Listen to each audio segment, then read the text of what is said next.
இன்னைக்கு நம்ம கடலைப்பருப்பு பாயசம் தான் பண்ண போகிறோம். எப்படி பண்ணுறதுன்னு பார்க்கலாம் வாங்க. அதுக்கு ஃபஸ்ட்டு ஒரு டம்ளர் கடலைப்பருப்பை போட்டு கொஞ்சம் தண்ணி போட்டு 1/2 hour ஊற வைக்கணும்.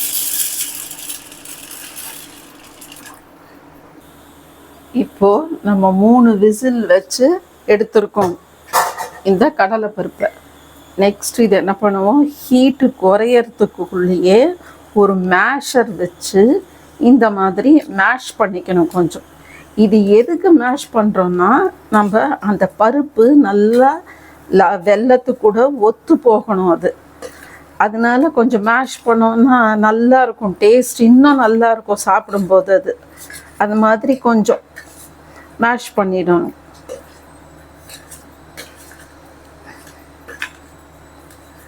நீங்கள் பார்த்தீங்கனாலே தெரியும் பாருங்கள், மேஷ் ஆகிருக்கு பாருங்க, பார்த்தீங்களா? முந்திரி பருப்பை வறுத்து வச்சுக்கிறோம். அதுக்கு 2 ஸ்பூன் நெய் எடுத்து உருக்கி கொஞ்சம் கேஷ்யூஸ் போட்டுட்டு பாருங்கள், இந்த கலரில் வரும்போதே நம்ம அடுப்பை ஆஃப் பண்ணிட்டோன்னு வச்சுக்கோங்க, அந்த ஹீட்லேயே அது நல்ல ரோஸ் கலரில் வந்துடும். நம்ம இந்த பருப்பை அடுப்பில் வச்சு அதில் கொஞ்சம் வெல்லம் போடணும். 1 கப்பு நம்ம பருப்பை எடுத்துருக்கோம், அதுக்கு 3/4 கப்பு வெல்லம்.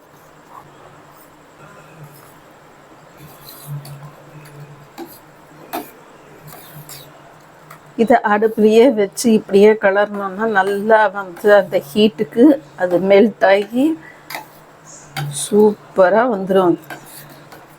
இதில் பார்த்தீங்கன்னா ஒரு பிஞ்சு சால்ட்டை நம்ம போட்டோம்னா அந்த டேஸ்ட்டு ஸ்வீட்னஸ் நல்லா என்ஹான்ஸ் ஆகி காமிக்கும் நம்மளுக்கு.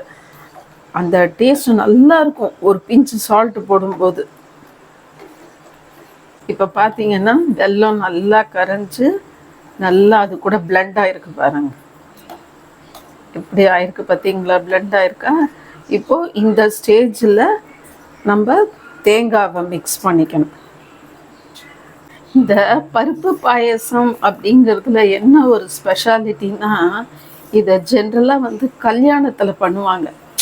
அது எப்படின்னாக்க எதுக்காக இதை பண்ணுறாங்கன்னா, ஹஸ்பண்ட் அண்ட் ஒய்ஃப் இந்த பருப்பு அந்த வெல்லம் மாதிரி ஒத்துமையாக 2 பேரும் அவ்வளோ நல்லா இருக்கணுங்கிறதுக்காக இதை கல்யாணத்தில் முகூர்த்த தண்ணிக்கு பண்ணுவாங்க. இதை இப்போல்லாம் இப்போல்லாம் முந்தியெல்லாம் பாரம்பரியமாக பண்ணிகிட்டு இருந்தாங்க. இப்போல்லாம் இதெல்லாம் யாரும் அந்த அளவுக்கு பண்ணுறது கிடையாது. இதெல்லாம் இப்போ பார்த்தீங்கன்னா புதுசாக எதையோ அந்த மாதிரியெல்லாம் தான் பண்ணுறாங்களே தவிர இதெல்லாம் அந்த காலத்தில் கம்பல்சரியாக பண்ணணும் அப்படின்னு பண்ணுவாங்க. இப்போல்லாம் இதெல்லாம் கிடையவே கிடையாது. இந்த பருப்பு பாயசம் பண்ணுறதுங்கிறதே கிடையாது. இப்போ நம்ம கேஸ் ஆஃப் பண்ணிடலாம். இது தேங்காவை போட்டு ரொம்ப நேரம்லாம் கொதிக்க வைக்கவே வேண்டாம். ஜஸ்ட்டு 1 நிமிஷம் இல்லை 1.5 நிமிஷம் கொதித்தாலே போதும். அது அந்த ஹீட்லேயே நல்லா ஆகிடும். அது நெக்ஸ்ட்டு இந்த ரோஸ்டட் கேஷ்யூஸை இதில் ஆட் பண்ணிக்கிறோம். நம்ம